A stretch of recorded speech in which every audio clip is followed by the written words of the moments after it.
Evangelho de Marcos, capítulo 4, a partir do versículo 35. Naquele dia, sendo já tarde, disse-lhe: passemos para outra banda.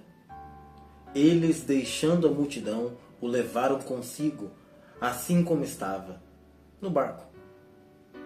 Havia com ele também outros barquinhos. Então levantou-se no mar uma grande tempestade de vento, e subiam as ondas por cima do barco, de maneira que já se enchia. Jesus, porém, estava na popa, dormindo sobre uma almofada, e despertaram-no, dizendo-lhe: Mestre, não te importa que pereçamos? Ao despertar, ele repreendeu o vento e disse ao mar: Cala-te, aquieta-te. E o vento se aquietou, e houve grande bonança. Então perguntou-lhes: Por que sois tão tímidos? Ainda não tendes fé? Eles sentiram um grande temor e diziam uns aos outros: Quem é este que até o vento e o mar lhe obedecem?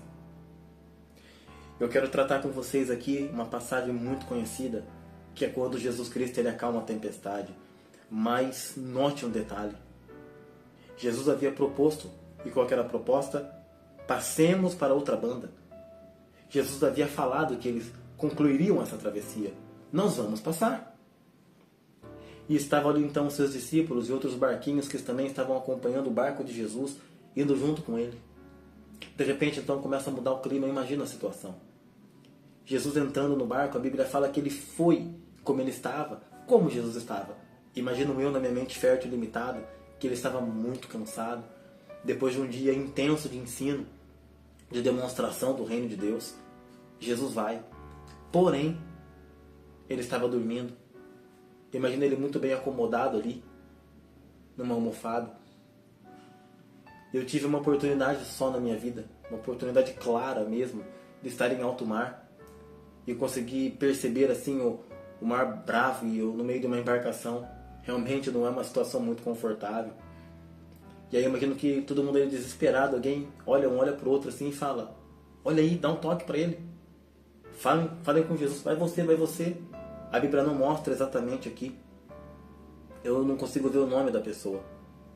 Mas a Bíblia fala que alguém tem essa coragem de chegar em Jesus e despertá-lo do sono. Repito, ele deveria estar muito cansado, porque ele estava dormindo no barco, numa almofada.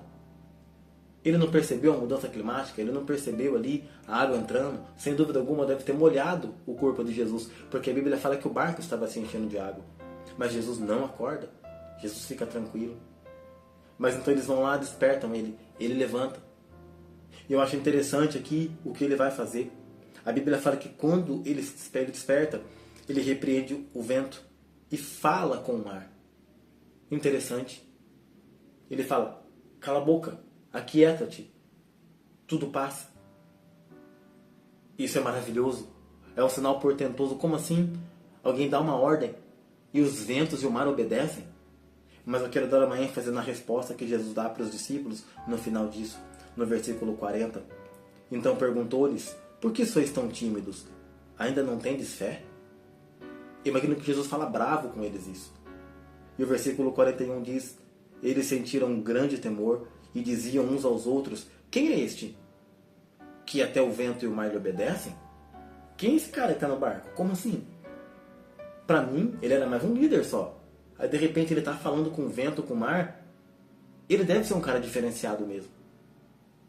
E ponto final. E aí eu fiquei pensando na resposta de Jesus. Eu poderia pegar vários elementos aqui textuais, mas essa resposta de Jesus: por que sois tão tímidos? Ainda não tendes fé? Sabe o que isso me faz entender? Que eles não tinham uma revelação plena de Jesus. Eles não estavam entendendo o que estava acontecendo. Havia um plano sobre Jesus que era para ele ser crucificado, morto, entregar a sua vida por nós e não morrer afogado. Logicamente que se Jesus estava no barco, eles não afundariam. Mas eu vou além. O que Jesus estava explicando para eles aqui sobre a sua timidez, a sua falta de fé, Jesus esperava mais. A expectativa divina, a expectativa de Cristo com relação àqueles tripulantes daquela embarcação era que eles se levantassem e repreendessem e fizessem aquilo que Jesus fez. Ele poderia muito bem ter feito o milagre e olhado assim: muito obrigado, discípulos, muito obrigado, porque vocês me acordaram. Nossa, nem percebi que estava essa tempestade de vento. Por isso que eu percebi agora: nossa, olha, meu pé está molhado porque o barco está cheio de água. Muito obrigado, viu? Porque se não fosse vocês, a gente ia naufragar. Ele não fala isso. Se eu pudesse dizer uma frase forte, é como se ele responsabilizasse os discípulos e dissesse: vocês são tímidos. Poxa, vocês estão em 12. Eu treinei vocês. Eu já mostrei sinais, mostrei milagres. Então deveriam ter partido para cima. E eles falam: nossa, que homem é esse? Parece que nem assim eles entendem. Quando eu corro um pouco mais para frente aqui no Evangelho de Marcos, eu vejo que Jesus ele multiplica pães e eles não entendem. Eles não entendem o milagre porque parece que o seu coração ainda permanece endurecido e o nosso. Alguém me disse em algum lugar recentemente que nós vemos poucos milagres, pelo potencial que se tem, é claro, mas nós vemos poucos milagres na igreja. Os milagres que nós referimos hoje em dia eles estão fora. Mas a pergunta que eu faço é: por que será? Será que muitas vezes nosso coração também está endurecido? Será que muitas vezes falta um posicionamento e nós somos tímidos e a nossa fé está diminuindo cada vez mais? Eu fiquei pensando no que Jesus disse. Era para ter sido terminado aqui, finalizado o capítulo de uma outra maneira, com os discípulos ali fazendo um milagre em nome de Jesus. Bom, se Jesus está no barco comigo, ele está apoiando, ele não vai afundar. E se eu vir ele fazer isso aqui, eu vou imitar ele. Mar, vento, para, nós estamos aqui com o Filho de Deus. Sabe o que aconteceria? O mar obedeceria também. O vento também pararia. Mas, repito, e em nossas vidas? Eu posso ter certeza absoluta que Jesus ele falou que estaria conosco todos os dias até a consumação do século. Então ele está conosco. Qual é a dúvida? Qual é a dúvida quando a gente olha para a palavra e começamos a entender os versículos, os textos bíblicos com relação a mim e a você? A Bíblia diz que a gente vai morrer à míngua.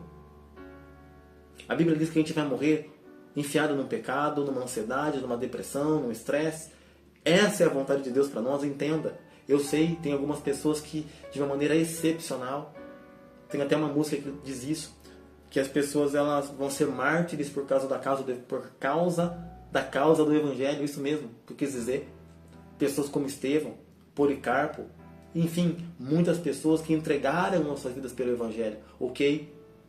Mas eu pergunto, cadê a nossa vida de poder? Cadê a nossa vida de ver coisas sendo mudadas, circunstâncias sendo mudadas? Nós somos tímidos. E às vezes nós somos tímidos usando a própria palavra de Deus. Inventamos muitas desculpas. Essa é a realidade. Parece que a parte que Jesus fala que a nossa responsabilidade a gente terceiriza e joga para um reino lá na frente. Primeira carta de João 4,17 fala que assim como Jesus é, nós somos nesse mundo. A Bíblia fala também, João 14,12, fala de Jesus que nós faríamos as mesmas obras que ele fez e obras maiores. Alguém chega a dizer assim: não, obras maiores é mais tempo, vamos alcançar mais pessoas, mas ele fala no começo do texto, faria as mesmas obras. Antes dele falar de obras maiores, são as mesmas que ele fez. Mas muitas vezes nós somos tímidos. Nós preferimos chamar um médico, um psicólogo, um dentista, nós preferimos tomar um remédio. De novo, nós preferimos arrumar uma desculpa e responsabilizar, já que Jesus não fez, né? Não era a vontade dele. Eu não me posicionei, mas é assim mesmo, né? Ah, se Deus fizer, ele é Deus. Se ele não fizer, ele é Deus. Evidentemente que sim.